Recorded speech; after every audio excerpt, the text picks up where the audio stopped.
শ্ৰীমদ ভাগৱতৰ সমস্ত দ্বাদশ স্কন্ধৰ সংক্ষিপ্ত বিৱৰণৰ দ্বিতীয় খণ্ড। গোপীসকলে যমুনাৰ কাষত কাত্যায়নী ব্ৰত পালন কৰা আৰু ভগৱান তেওঁলোকৰ প্ৰতি সন্তুষ্ট হোৱা, ব্ৰাহ্মণ পত্নীসৱে পূজাৰ দ্ৰব্যৰে শ্ৰীকৃষ্ণক অভ্যৰ্থনা জনোৱা বিৱৰণ দিয়া হৈছে। শ্ৰীকৃষ্ণই গোৱৰ্ধনত পৰ্বত ধাৰণ কৰি গকুলবাসী সকলোকে ৰক্ষা কৰা, ইন্দ্ৰৰ দৰ্পশূন্য কৰা আৰু ঐশ্বৰিক শক্তিৰ প্ৰমাণ পাই ইন্দ্ৰই সুৰভিৰ সহিতে আহি ভগৱানক পূজা কৰা বিৱৰণ আছে। ইয়াৰ পিছতে অসৎ প্ৰবৃত্তিৰ দৈত্য শংখচূড় বধ, অৰিষ্ট বধ, কেশী-ৰাক্ষস বধ, অক্ৰূৰৰ আগমন আৰু বলৰামসহ শ্ৰীকৃষ্ণক লৈ অক্ৰূৰৰ মথুৰালৈ গমন। ব্ৰজধামৰ গোপিনীসকলে কৃষ্ণ বিৰহত শোকাতুৰ শ্ৰীকৃষ্ণ আৰু বলৰামৰ মথুৰাত প্ৰৱেশ, কুৱলয়ৰ বধ, চানু মস্তিক বধ আৰু সৰ্বশেষত কংস বধ। কংস বধৰ পিছতে তেওঁৰ ভাতৃবিলাকক বধৰ বিৱৰণ আছে। হে ব্ৰাহ্মণ ঋষি, সন্দীপনী গুৰুৰ মৃত পুত্ৰসকলক ভগৱান শ্ৰীকৃষ্ণই ঘূৰাই অনা, মথুৰাত থকা কালত বলৰাম আৰু উদ্ধৱক লগত লৈ যদুবংশক পালন কৰা বিৱৰণ আছে।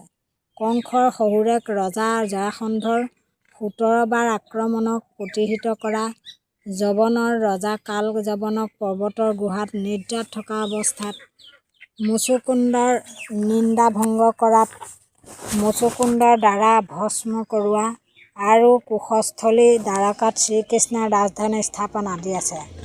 ইয়াৰ পিছতে পাৰিজাত হৰণ, স্বৰ্গীয় সুধৰ্মা সভা স্থাপন আৰু যুদ্ধত প্ৰতিহত কৰি বিদৰ্ভৰ কুমাৰী ৰুক্মিণী দেৱীক হৰণ কৰা, অনিৰুদ্ধক বন্ধন কৰা হেতু শিৱৰ দ্বাৰা বৰপ্ৰাপ্ত, ৰজা বানাসুৰৰ লগত যুদ্ধ, আকৌ প্ৰাগজ্যোতিষপুৰৰ নৰকাসুৰক বধ কৰি 16,000 কুমাৰীক মুকলি কৰা কৰি অনা বিৱৰণ আছে।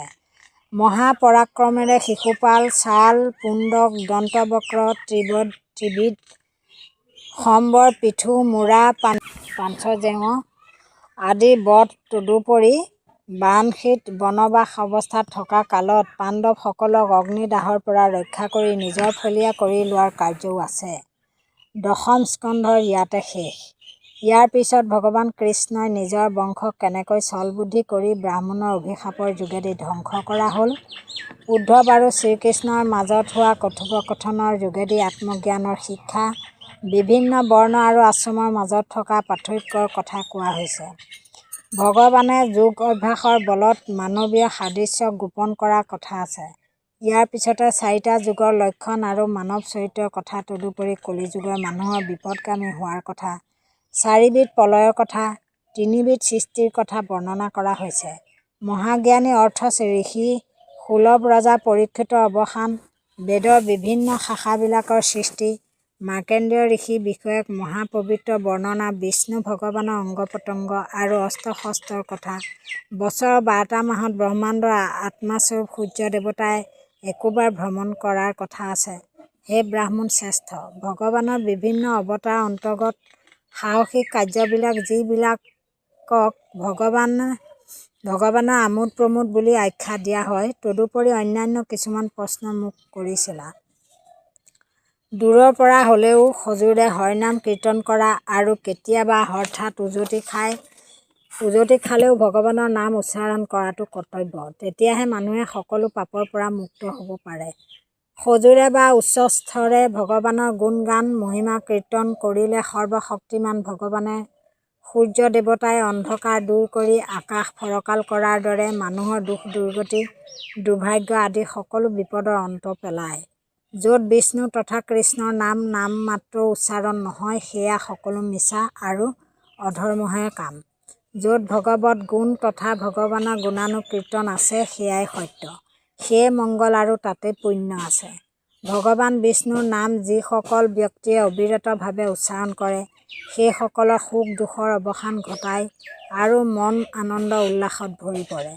দেখাত আদৰ্শ স্থানীয় হ'লেও যি মহিমা কীৰ্তনে গোটেই বিশ্বক পবিত্ৰ কৰিব পাৰে, তেনে মহিমা কীৰ্তন নাথাকিলে সি বিলাসী ব্যক্তিসকলক আমোদ দিব পাৰে, কিন্তু জ্ঞানী লোকক আমোদ নিদিয়ে। কাৰণ পবিত্ৰ মনোবৃত্তিৰ ঋষি মুনিসকলে বিষ্ণু ভগৱানৰ নাম কীৰ্তনতহে আনন্দ লাভ কৰে। অন্য হাতেদি ভাষা কিংবা ৰচনাৰীতি দুখজনক কথা থাকিলেও তাৰ ভিতৰত যদি নিত্যও সৰ্বশক্তিমান ভগৱানৰ গৌৰৱ প্ৰকাশিত হৈ থাকে তেন্তে তাৰ দ্বাৰা মানুহৰ পাপ খণ্ডন হয়। সাধুলোকসকলে সেই মহিমা কীৰ্তন শুনি ভাল পায় আৰু পুনৰ পুনৰ আবৃত্তি কৰি থাকে।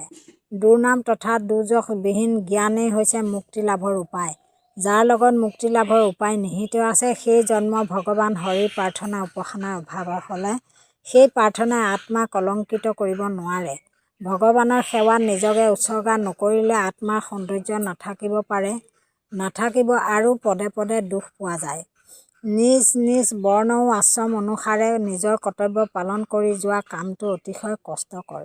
তথাপিও কঠোৰতাই আৰু শিক্ষাই মানুহৰ গৌৰৱ আৰু উন্নতি কঢ়িয়াই আনে। সৰ্বশক্তিমান হৰিৰ নাম কীৰ্তন আৰু শ্ৰৱণৰ দ্বাৰা ভাগ্যদেৱীৰ পদকমল লাভ কৰিব পাৰি।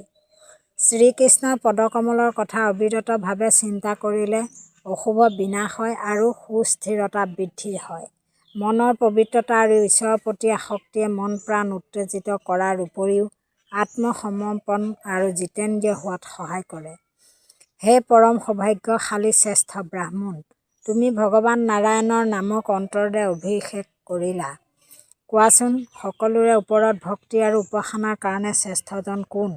তদুপৰি অন্য কোনো উপাসনাৰ যোগ্যজন আছে নেকি?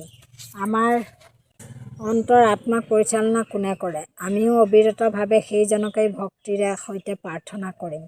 যি সময়ত ৰজা পৰীক্ষিতে মনৰ সংকল্প লৈ মৃত্যু পৰ্যন্ত উপবাসে থাকিবৰ অভিপ্ৰায়ে গংগাৰ তীৰত ঋষিসকলৰ সভাৰ মাজত বহিছিল, ময়ো পৰম সৌভাগ্যশালী যে শুকমুনিৰ মুখে সৰ্বশক্তিমান ভগৱানৰ সত্য ৰূপটোৰ বিষয়ে মোক অৱগত কৰোৱা হৈছিল।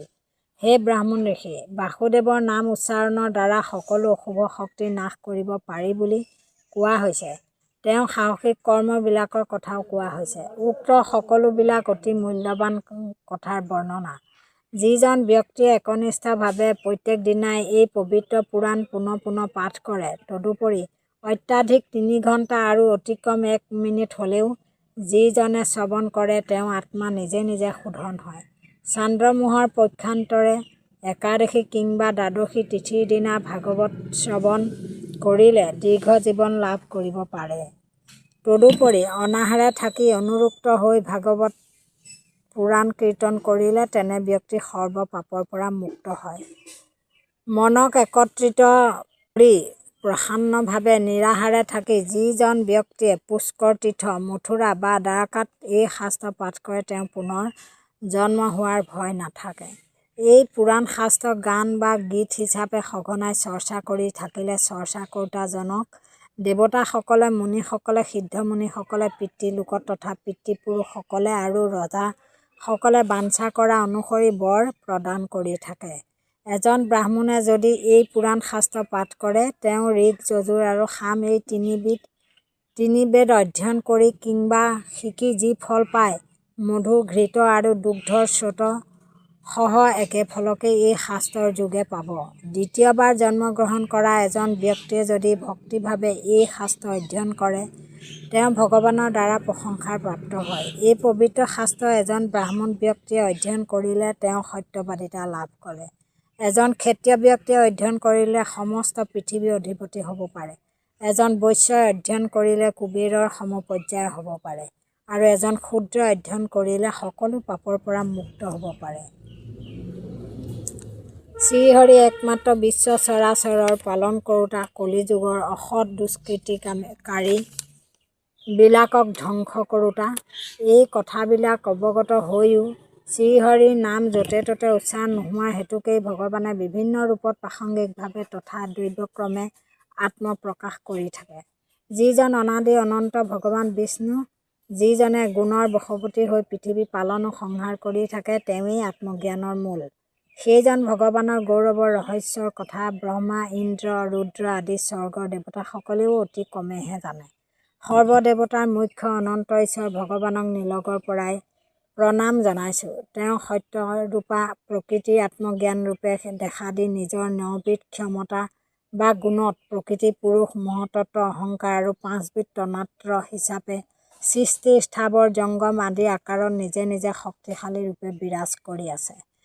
যিজনে জগতৰ পাপ খণ্ডন কৰা হেতু এই প্ৰধান সংহিতাৰ কথা প্ৰকাশ কৰিলে, যিজনৰ দৃঢ়তাৰ বলত অজেয় অৰ্থ বিষ্ণুৰ মনোমুগ্ধকৰ আখ্যানবিলাক প্ৰকাশ কৰিলে, যিজনে কৃপা কৰি বিষ্ণু ভগৱানক সম্পৰ্কিত ভাগৱত পুৰাণ প্ৰকাশ কৰিলে আৰু সেই শাস্ত্ৰৰ যোগেদি পৰম সত্য প্ৰকাশিত হোৱাৰ পৰিপ্ৰেক্ষিতত সকলোৰে দুখ কষ্ট আঁতৰ কৰিব পৰা হৈছে, সেইজন বেদব্যাসৰ পুত্ৰ মহামুনি শুকদেৱক নমস্কাৰ জনাইছোঁ।